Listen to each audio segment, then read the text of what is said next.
Okay guys, well I've come out on a bike ride, and a normal thing to do when you come out on a bike ride is, when you stop somewhere, to grab some sticks like these and have a go at building a den. But I'm going to have a go at doing something a little bit different here. I'm going to make a graph. So guys, we've been for a bike ride and we've just parked up for a bit of a play and some food, and I'm going to go at making a distance time graph showing our journey. So what I've done is I've found some sticks from around, and what I've done is I've gone and put time on the bottom here. Okay, so you can see time is very clearly written out in sticks there. Yeah, very clearly written out in sticks there along the bottom, and that's all along the bottom of our graph.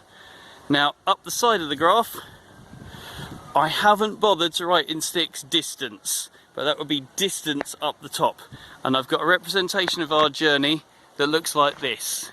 Okay, now what I'm going to do is I'm going to zoom in on each of the individual bits and say what it showed.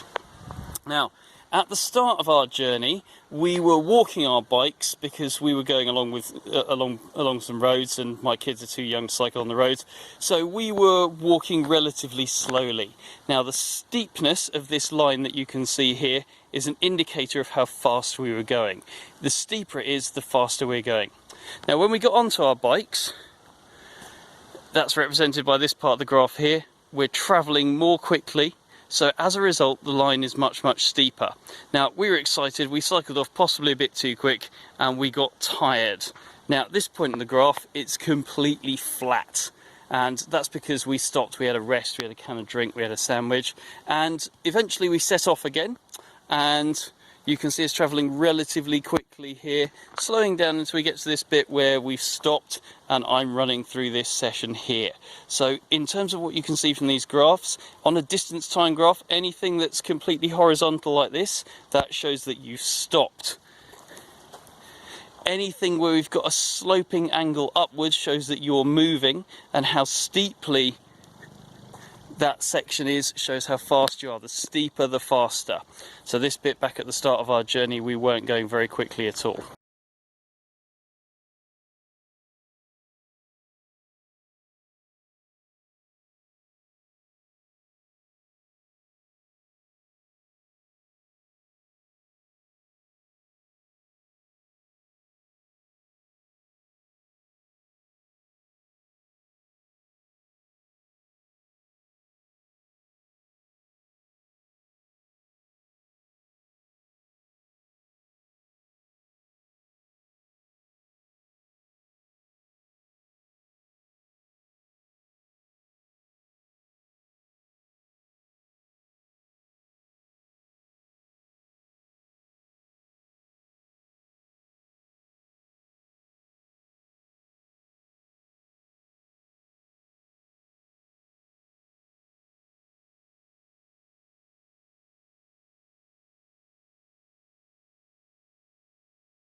Okay, now what if this were a speed time graph?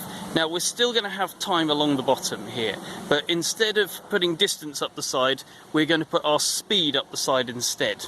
Right, now speed time graphs tend to look a little bit more like this. Now what we've got at the first stage is we've got a vehicle that's accelerating, and then it's moving to something where it's at constant speed, and then it's slowing down to a stop. Now, this section of the graph here, where it's stopped, it's along the 0 speed. So 0 speed is stationary. Now, it could have stopped at traffic lights, it could have stopped for a break, could have stopped for any particular reason. Now, we've then got a vehicle accelerating again, up to another constant speed, and then slowing down to a stop.